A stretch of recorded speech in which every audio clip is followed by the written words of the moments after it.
குடும்பத்திற்காக தியாகிகளைப் போல் வாழக்கூடிய ரிஷபராசிக்காரர்களே, குடும்ப உறவுகளுக்கு முக்கியத்துவம் கொடுத்து பல இடங்களில் உங்களை நீங்கள் முக்கியமாகவே நினச்சிக்காம நிறைய இடத்துல விட்டு கொடுத்துருப்பீங்க. அது மற்றவங்களுக்கு புரியுமா என்னன்னு கூட உங்களுக்கு தெரியாது. அவங்க புரிஞ்சால் என்ன, புரியலைன்னா என்னங்க, என் கடமையை நான் செஞ்சுட்டு போகிறேங்கிற அளவுக்கு தெளிவாக சில செயல்களை செய்வீங்க. மற்றவர்கள் வாழ்க்கையின் முன்னேற்றத்திற்காக பாடுபடக்கூடியவர்கள் தான் நீங்கள். இதையெல்லாம் புரிஞ்சவங்க உங்களை தலையில் தூக்கி வச்சுட்டு கொண்டாடுவாங்க. புரியாதவர்கள், புரிந்தாலும் புரியாத மாதிரி இருக்கிறவங்க, இவங்கெல்லாம் ஒன்றுமே பண்ண முடியாது. உங்ககிட்ட வீணாக வம்பு பண்ணுறது, உங்களுக்கு நிறைய கஷ்டங்களை கொடுக்கறது, தேவையில்லாத பிரச்சனைகள், தேவையில்லாத இழப்புகளை ஏற்படுத்துறது, பொருளாதார ரீதியாக நிறைய சங்கடங்களை சந்திக்கிறது போல பிரச்சனைகள் உங்களுக்கு தொடர்ந்து கொடுத்துக்கிட்டு தான் இருக்காங்க. இனி வரக்கூடிய காலங்களில் அவங்க மாறுறதுக்கான வாய்ப்புகள் அதிகமாக இருக்குதுங்க. புரிந்து கொள்ளக்கூடிய காலகட்டத்துக்கு வந்துட்டாங்க. உங்களை நிச்சயமாக புரிஞ்சுக்குவாங்க. ஏன் செய்கிறீங்க, எதற்கு செய்கிறீங்க, எதனால் இப்படி எல்லா விதத்திலும் நீங்கள் ஈடுபடுறீங்கன்னு அவங்களுக்கு தெரிஞ்சிட்டாலே உங்கள் பேரில் இருக்க பொறாமை, கோபம், காழ்ப்புணர்ச்சி எல்லாம் குறைஞ்சிரும். கூட இருந்துக்கிட்டே டென்ஷன் ஏற்றுறதுனால நிறைய இடங்களில் உங்களால் சொல்ல முடியாத அளவுக்கு வலிகளை தாங்கி இருந்தாலும் இப்போ அதற்கான மாற்றங்கள் கடவுள் உங்களுக்கு அனுகிரகமாக கொடுக்குறாருங்க. பிரச்சனைகள் தீரப்போகிற காலகட்டத்தில் தான் இருக்கீங்க. இப்போ எப்படி இருக்குது உங்களுக்கு நேரம், வரக்கூடிய காலங்கள் எப்படி இருக்குன்னு பார்க்கலாங்க. ரிஷப ராசிக்கு நீண்ட காலமாக இருந்த நோய் மாறுங்க. நோய் ஒரு சிலவங்க ரொம்ப கஷ்டப்பட்டுட்டே இருந்திருப்பாங்க. எப்பயுமே உடம்பு சரியில்லைன்ட்டு ரிஷபராசிக்கு நிறைய பேருக்கு இந்த பிரச்சனை இருக்குது. ஒரு சிலவங்க தெளிவாக இருக்கிறாங்க, ஒரு சிலவங்க ஏதோ சின்னதாக வந்தாலும் உடனடியாக சரியாகாமல் இருக்காங்க. ஆனால் நிறைய பேர், பெரும்பாலானோருக்கு என்னென்னா பல ஆண்டுகளாகவே உடல் ரீதியான பிரச்சனைகளை சந்திச்சிட்டே இருக்காங்க. ஒன்று போனால் ஒன்று வருதுன்னுவாங்க. ஒரு நாள் இங்கே வலிக்குதுன்னா இன்னொரு நாள் வேற எங்கேயாவது வலிக்கும். அந்த பயத்திலே இருப்பாங்க. கண்ணு திறக்குள்ளே யோசிப்பாங்க, நமக்கு இன்றைக்கி எந்த இடத்துல வலிக்க போதோ தெரியலையே அப்படிங்கிறது. ஏன்னா அவங்க ஆழ் மனசுக்குள்ளே அந்த அளவுக்கு வலிகளை சுமந்து பழகிட்டதுனால திருப்பி எந்த இடத்துக்கு நமக்கு வலி வருங்கிற எண்ணத்திலேயே இருக்கிறாங்க. அதெல்லாம் மாறக்கூடிய காலகட்டத்துக்கு வந்துட்டீங்க. இப்போ உங்களுக்கு உடல் ரீதியான பிரச்சனைகள் எல்லாம் தீரும். நோய் தீந்துடும். தீராத நோய்களும் தீரக்கூடிய காலகட்டத்தில் இருக்கீங்க. தெளிவாக இருக்கும், தேக ஆரோக்கியமாக இருக்கும். நோயே இல்லை, ஆனால் உடம்பு ஒல்லியாகவே இருக்கிறன்றவங்களுக்கு இப்போ பார்த்தீங்கன்னா ஒரு தேஜஸாக ஓரளவுக்கு பார்க்கக்கூடிய அளவுக்கு இருப்பாங்க. இல்லைங்க, ஓவராக ஃபேட்டு விழுந்து ரொம்ப குண்டாக இருக்குங்க. 2 வருஷத்துக்கு முன்னாடி நான் ரொம்ப ஒல்லியாக இருந்தேன், திடீர்னு பார்த்தா இவ்வளோ ஃபேட்டு இருக்கிறேன், இவ்வளோ வெயிட்டு கூடி இருக்கேன் அப்படின்வாங்க. இப்போ அழகாக இழைக்கிறதுக்கான காலகட்டமும் இப்போ வந்துடும். அதனால் தேகத்தை ஆரோக்கியமாக செயல்படக்கூடிய இடத்துக்கு இப்போ உங்களுக்கு மாற்றம் ஏற்படக்கூடிய காலகட்டத்தில் இருக்கிறீங்க. ரிஷபராசிக்கு குரு பகவான் நல்ல மாற்றத்தை ஏற்படுத்தி கொடுக்குறாருங்க. தொழில் வளர்ச்சி, அமோகமான வளர்ச்சி, தொட்டது துலங்கக்கூடிய காலகட்டத்தில் இருக்கீங்க. வெளியூர் பயணம் ஏற்படும், வெளிநாடு பயணம் ஏற்படும். உறவுகள் மூலமாக இருந்து வந்த சின்ன மன சங்கடங்கள், மனக்கசப்பெல்லாம் நீங்கிறதுக்கான காலகட்டம் வந்துருச்சு. குடும்ப உறவுகளும் இப்போ உங்களை புரிஞ்சு நடக்கக்கூடிய காலகட்டத்துக்கு வந்துட்டாங்க. இனிமேல் நீங்கள் எதை செய்தாலும் அவர்களுக்கு தெளிவாக புரிய ஆரம்பிச்சிடும்.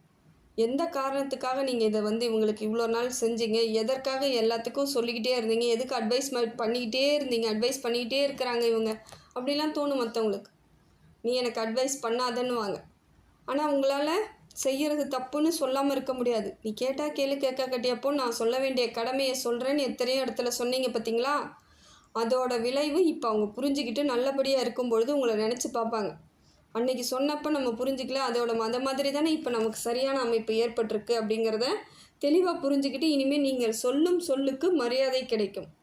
அதே போல் தொழில் வளர்ச்சி ஏற்படும், சம்பள உயர்வு கிடைக்கும், அங்கீகாரம் கிடைக்கும், தொழில் மாற்றம் ஏற்படும், பொருளாதார மாற்றமும் ஏற்படும். குடும்ப சூழ்நிலைக்குள்ளே இருந்த சின்ன பிரச்சனை, வாக்குவாதம் ஏதோ ஒரு விதத்தில் மாற்றம் அடையும்.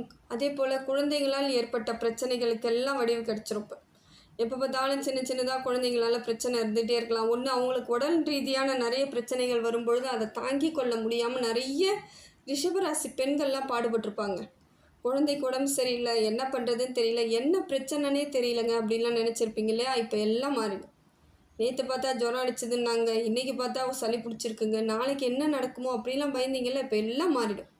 குழந்தைங்கள்லாம் ஆரோக்கியமான அமைப்புக்கு வந்துடுவாங்க. குடும்பத்திலேயே நிறைய மாற்றம் ஏற்படும், செல்வ செழிப்பு ஏற்படும், அந்தஸ்து ஏற்படும், கௌரவமாக இருப்பீங்க. மற்றவங்க முன்னாடி தலை நிமிர்ந்து நிற்கக்கூடிய காலகட்டத்தில் இப்போ ரிஷபராசி இருக்கிறீங்க. இந்த காலகட்டத்தை மட்டும் நீங்கள் சரியாக பயன்படுத்திக்கிட்டீங்கன்னா இப்போ தாங்க உங்களுக்கு அருமையான காலம். அதுவும் இல்லாமல் சனி பகவான் இன்னும் 2.5 ஆண்டு காலம் உங்களுக்கு வந்து ரொம்ப நல்ல பலனை கொடுத்துட்ருக்கார். இப்போ சனி பகவான் உங்களுக்கு நல்ல பலனை கொடுக்குறார், குரு பகவானும் நல்ல பலனை கொடுக்குறார். குரு பகவான் ஓராண்டுக்கு கொடுப்பாரு, சனி பகவான் 2.5 ஆண்டுகளுக்கு கொடுக்குறார். அப்போ உங்களோட வாழ்க்கை சிறப்பான காலங்களாக உள்ளதுங்க. இந்த காலகட்டத்தை நீங்கள் சரியாக பயன்படுத்திக்கிட்டிங்கன்னா நிச்சயமாக ஜெயிக்கலாம். அதை விட்டுட்டு நான் எதுவுமே செய்யலைங்க, ஆனால் எனக்கு ஒரு நல்லதும் நடக்கலைன்னா அதுக்கு வந்து யாருமே பொறுப்பேற்றுக்க முடியாது. கிரகமும் பொறுப்பேற்றுக்காது, யாருமே ஏற்றுக்க முடியாது. நீங்கள் மட்டும்தான் சரியில்லைன்றதை நீங்கள் புரிஞ்சுக்கிட்டால் தான் சரியாக இருக்கும். நீங்கள் கரெக்டாக ஃபாலோ பண்ணி அதை கரெக்டாக எதை எப்படி பண்ணணும்னு பிளான் போட்டு இந்த வகையாக நீங்கள் செஞ்சீங்கன்னா இந்த 2.5 ஆண்டுக்குள்ளே நீங்கள் பெரிய கோடீஸ்வர யோகத்தை பெறக்கூடிய ஆட்கள் நீங்கள் தான். நல்ல ஒரு மாற்றத்திற்கான காலகட்டத்தில் தான் இருக்குது. இதை நீங்கள் தெளிவாக பயன்படுத்திக்கிறது உங்கள் கையில் தான் இருக்குது. எது ஒன்றும் முயற்சி பண்ணுங்கள். அதே போல் கணவனாக இருந்தால் மனைவி கிட்ட ஒரு வார்த்தை பேசிட்டு அதை சரியான முடிவை எடுத்துக்கிட்டு தான் எந்த வேலையாக இருந்தாலும் செய்யணும். அதே போல் மனைவியாக இருந்தால், ரிஷபராசிக்கார பெண்களாக இருந்தால் கணவனிடம் நிச்சயமாக நீங்கள் என்ன செய்ய போகிறீங்களோ அதை சொல்லி அவங்கக்கிட்ட ஒரு சஜஷன் கேட்டு அதன்படி செஞ்சு பாருங்கள். உங்களுக்கு நிறைய மாற்றம், லாபகரமான ஒரு மாற்றத்தை ஏற்படுத்தி கொடுக்குறாரு. நிறைய நாள் இது வரைக்கும் வராது, பணமே கொடுத்த இடத்துலேருந்து வராமல் இருக்குன்றவங்களுக்கெல்லாம் இப்போ வருங்க. அதே போல் குடுக்கல் வாங்கல் தொழில் பண்ணுறாங்க இல்லைங்களா, பிஸ்னஸ் பண்ணுறாங்க, பண ரீதியான பிஸ்னஸ் பார்க்குறவங்களுக்கெல்லாம் நிறைய மாற்றம் ஏற்படுங்க. தொழில் அமைப்பு நல்லா இருக்குது. அந்த மாதிரி அந்த ஃபைனான்ஸ் விடுறவங்களாம் நல்ல ஒரு மாற்றம் ஏற்படும். இப்போ உங்களுக்கு தொழில் வளர்ச்சி அடையுது. பொருளாதார ரீதியாக சிறந்து விளங்கக்கூடிய இடத்துக்கு நீங்கள் வந்திருக்கிறீங்க. இந்த அமைப்பை தவற விடாமல் கவனமாக பயன்படுத்திக்கிட்டிங்கன்னா இந்த காலகட்டம் உங்களுக்கு சூப்பராக இருக்குதுங்க. அதே போல் நிறைய ஊர்களுக்கு போகிறது, குடும்பத்துடன் சேர்ந்து வெளியூர் பயணம், வெளிநாட்டு பயணம்லாம் இப்போ நிறைய போவீங்க. கோவில்களாக இருக்கலாம், இயற்கை சூழ்நிலையாக இருக்கலாம், உறவினர்கள் வீடாக இருக்கலாம், சொந்தக்காரங்க வீடுக்கு ஏதோ ஒரு விதத்தில் ஒரு நட்பு ரீதியாக கூட போகலாம். ஒரு மனமாற்றம் ஏற்படும். நிறைய வந்து கடவுளோட அனுகிரகத்தால் நீங்கள் வந்து ஆன்மீக சிந்தனை அதிகமாக வரும். இப்போ நிறைய ஆன்மீகத்தின் மேலே ஈடுபாடு வரும். அதன் வழியாகவும் நிறைய கோவில்களுக்கு குடும்பத்தோடு செல்வீங்க, தனியாலாம் போக மாட்டீங்க. முடிந்த வரைக்கும் குடும்ப உறுப்பினர்களோட, எனக்கு திருமணமே ஆகலைங்க, நான் எப்படி குடும்பத்தோடனா அப்பா அம்மாவை கூப்பிட்டு போங்க, அண்ணன் தங்கச்சியை கூப்பிட்டு போங்க, அக்கா தங்கச்சியை கூப்பிட்டு போங்க. அந்த மாதிரியான அமைப்புகள் உங்களுக்கு ஏற்படும். அந்த மாதிரி வாய்ப்பு கிடைக்கும். இந்த காலகட்டம் ஒரு ஒற்றுமையான அமைப்பை ஏற்படுவதற்காக உங்களுக்கு குரு பகவான், சனி பகவான், செவ்வாய் எல்லாமே சரியாக தாங்க இருக்கிறாங்க. தப்பே கிடையாதுங்க. அதே போல் வீடு கட்டணும்னு ஆசைப்பட்டுட்ருக்கேன் அப்படிங்கிற எண்ணம் இருந்துக்கிட்டே இருக்குது பார்த்தீங்களா, அவங்களுக்கு இப்போ இது ஈடேறும். வீடு கட்டலாம், இடம் வாங்கலாம், ஏற்கனவே இருக்கிற வீட்டை பெருசாக ஆல்ட்ரேஷன் பண்ணிக்கலாம். இல்லை வீட்டில் சும்மா வந்து பெயிண்ட்டுனா அடிப்பீங்க நீங்கள். ஏதோ ஒரு விதத்தில் வீட்டிற்காக நிறைய நீங்கள் செய்யக்கூடிய ஆட்களாக இருக்கிறீங்க. இந்த அமைப்பு வந்து ஒரு மாற்றத்தையும் சந்தோஷத்தையும் கொடுக்கக்கூடிய காலகட்டத்தில் தான் இருக்குதுங்க. இது நல்ல அமைப்பு. பொருளாதார ரீதியாகவும் நிறைய மாற்றம் ஏற்படும். பண வரவு இருக்குது. எங்கெல்லாம் எதிர்பார்த்துருந்தீங்களோ அதெல்லாம் கிடைக்கிறதுக்கான வாய்ப்புகள் இருக்குது. அரசாங்கம் மூலமாகவும் இருக்கலாம். அரசாங்கத்துலேருந்து ஏதோ எதிர்பார்த்துட்ருக்கேன், இன்னும் வரல, எனக்கு சேங்ஷன் ஆகாமல் இருக்குது அப்படிங்கிறவங்க நிறைய பேர் இருப்பாங்க. டக்குன்னு பார்த்திங்கன்னா உங்களுக்கு பணம் வந்துருச்சுங்க, உங்களுக்கு கிரெடிட் ஆகுதுங்க அப்படின்னும் பொழுது உடனடியாக அதை பெற்று உங்களுக்கான வாழ்க்கை வளர்ச்சியை ஏற்படுத்திக்கக்கூடிய காலகட்டத்தில் இருக்கிறீங்க. இந்த காலகட்டம் லாபத்திற்கான காலகட்டம். தொட்டது துலங்கும், செய்கிறது எல்லாம் விளங்கும். அதனால் இப்போ கரெக்டாக முடிவு பண்ணி எதை செய்யணும் எதை செய்யக்கூடாதுங்கிறத தெளிவான சிந்தனையோடு எந்த செயல் செய்தாலும் லாபம் தாங்க. சாதாரணமாக நீங்கள் பாட்டு கேஷுவலாக பண்ணிட்டு வரீங்க, நல்ல லாபம் கிடைக்கும்.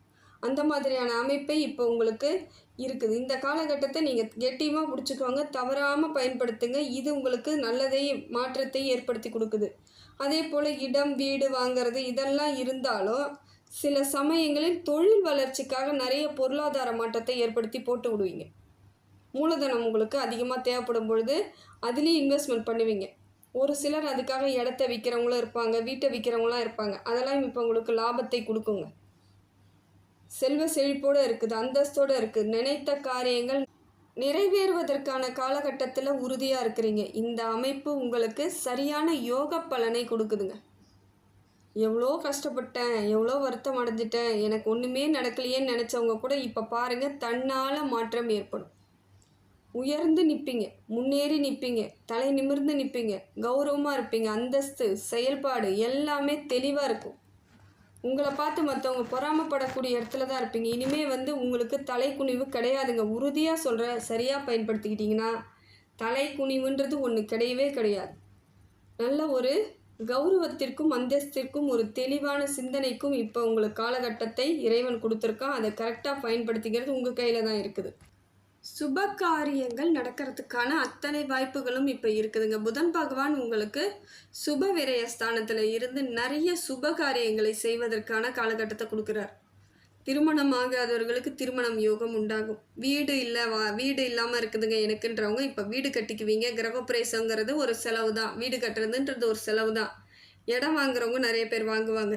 நிறைய விவசாயிகள் நிலங்கள் வாங்குவதற்கான வாய்ப்புகளும் இருக்குது. உங்களுக்கு பக்கத்துலேயே வரும். உங்களுக்கு எவ்வளோ நாளாக எதிர்பார்த்துருக்கிறதெல்லாம் கிடைக்கக்கூடிய காலகட்டத்துக்கு இப்போ இருக்குது. அதே போல் விவசாயிகளுக்கு தொழிலும் அமோகமாக இருக்கும். நல்ல விளைச்சல் கொடுக்கும். இந்த காலகட்டம் உங்களுக்கு இயற்கை உங்களுக்கு சப்போர்ட் பண்ணும். தெளிவான ஒரு மாற்றத்திற்கு இப்போ நீங்கள் ரெடி ஆகிட்டீங்கன்னா மட்டும் போதுங்க. அத்தனையும் உங்கள் கையில் தான் இருக்குது. அதே போல் பேசும்பொழுது கொஞ்சம் கவனமாக பேசுங்க. வார்த்தைகளை விட்டுறாதீங்க. ஏதோ ஒரு கோவமோ இல்லை ஏதோ ஒரு சிந்தனையிலையோ நீங்கள் டக்குன்னு வார்த்தைகளை விடும் பொழுது அது அவங்களுக்கு மன சங்கடத்தை ஏற்படுத்தும். உங்களுக்கும் தேவையில்லாத பிரச்சனைகளை கொடுத்துரும். பேசும்பொழுது நிதானமாக கவனமாக பேசுங்க. என்ன சொல்ல வரீங்களோ அதை தெளிவாக அழுத்தமாக சொல்கிறதுக்கு முயற்சி பண்ணுங்கள். நீங்கள் ஒன்று சொல்ல அவங்க ஒன்று புரிஞ்சிக்கிட்டு அது கடைசியில் பெரிய தப்பாக பட போகுது. அந்த காலகட்டத்தை நீங்கள் உருவாக்கவே கூடாது. தெளிவாக பேசிக்கணும். அதே போல் உடல் ரீதியாக பார்த்தீங்கன்னா காது மூக்கு தொண்டை பிரச்சனை வர்றதுக்கு வாய்ப்புகள் இருக்குங்க. சைனஸ் வர்றதுக்கும் வாய்ப்பு இருக்குது. அல்சர் வர்றதுக்கு வாய்ப்பு இருக்குது. ஆஸ்துமான்னு சொல்லக்கூடிய வீசிங் வர்றதுக்கும் வாய்ப்புகள் இருக்குது. டஸ்ட் அலர்ஜி வர்றதுக்கு வாய்ப்புகள் இருக்குது. ஒற்றை தலைவலி வர்றதுக்கும் வாய்ப்புகள் இருக்குது. அதனால் என்ன பண்ணுங்கள், முடிந்த வரைக்கும் ஒரு சில இடங்கள் டஸ்ட்டுக்கெல்லாம் போகாதீங்க. டஸ்ட்டுக்கிட்ட எதுக்குமே போகாதீங்க. அந்த அமைப்பை நீங்கள் சரியாக பயன்படுத்திக்கணும். உடல் பலமாக இருக்கணும்னு நினச்சிங்கன்னா நிறைய எக்ஸசைஸ் பண்ணணும். கரெக்டான புரோட்டீன் நிறைந்த சத்தான உணவுகள்லாம் எடுத்துக்கிட்டாலே போதுங்க. பெரிய பிரச்சனை கிடையாது. ஒரு டாக்டர்கிட்ட பாருங்கள். அவரோட ஆலோசனையை கேட்டு அதன்படி செயல்படுங்க. உங்களுக்கு பெரிய பாதிப்புகள் எந்த விதத்திலும் வராமல் இறைவன் பார்த்துக்குவாருங்க. என்ன சின்ன சின்ன பிரச்சனைகள் வர்றதுக்கு கொஞ்சம் இருக்குது. அது உங்களுக்கு பெரிய மாற்றமாக எதில் கேது பகவான் இப்போ இந்த மாதிரி கொடுக்கும் பொழுது நீங்கள் தேவையில்லாத மனசங்கடங்களை ஏற்படுத்துகிற மாதிரி இருக்குது. இருந்தாலும் கவலைப்படாதீங்க. கொஞ்சம் காலம் சரியாக போயிடும். இந்த காலகட்டத்தை நீங்கள் தவறாமல் சரியாக பயன்படுத்திக்கிட்டிங்கன்னா இதுதாங்க உங்களுக்கு பொற்காலம்.